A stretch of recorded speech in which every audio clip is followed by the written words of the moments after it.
আপনি সুন্দরভাবে যাবেন। আজকে দেখব হচ্ছে একটি গ্যাস সিলিন্ডার আর হচ্ছে কিভাবে অফ করতে হয়। গ্যাস সিলিন্ডার আগুনটাকে আপনি নির্বাপন করতে পারবেন।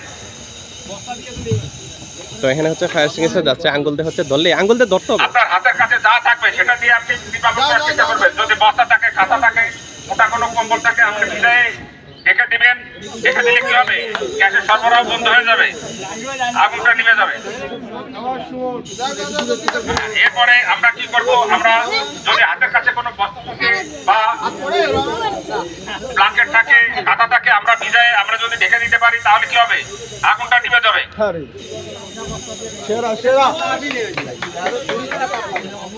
মেন কি হচ্ছিল আমাদের গ্যাসের সরবরাহটাকে বন্ধ করতে হবে।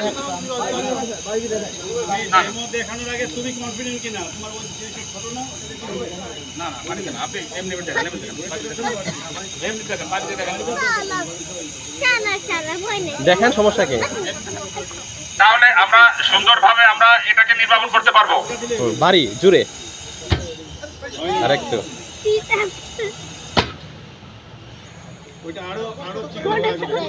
তাহলে আমরা বিভিন্ন ভাবে এই আগুনকে নির্বাপন করতে পারি। তারপরে আমরা কি করতে পারি? আমরা বাকেট দিয়ে এই আগুনকে নির্বাপন করতে পারি। বাকেট দেখেন, এইভাবে সুন্দরভাবে আমরা আগুনকে নির্বাপন করতে পারি। অক্সিজেনের সরবরাহ যদি বন্ধ হয়ে যায় তাহলে কি হবে? আগুন নিভে যাবে। তাহলে আমরা সুন্দরভাবে এইভাবে আগুনকে নির্বাপন করতে পারি। চাপ দিতে হবে, চাপ দিতে হবে। তাহলে আমরা সুন্দরভাবে এই বাকেট দিয়ে আগুন নির্বাপন করতে সম্ভব হবো।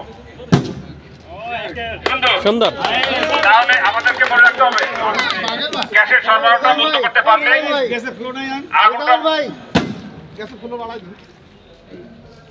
তাহলে এইভাবে আগুন নির্বাপন করা সম্ভব। সাধারণত হচ্ছে বাসা বাড়িতে ফুল ফ্লোটাই থাকে, মানে সম্পূর্ণ যে ফ্লো ফুড এটাতে প্র্যাকটিস করতে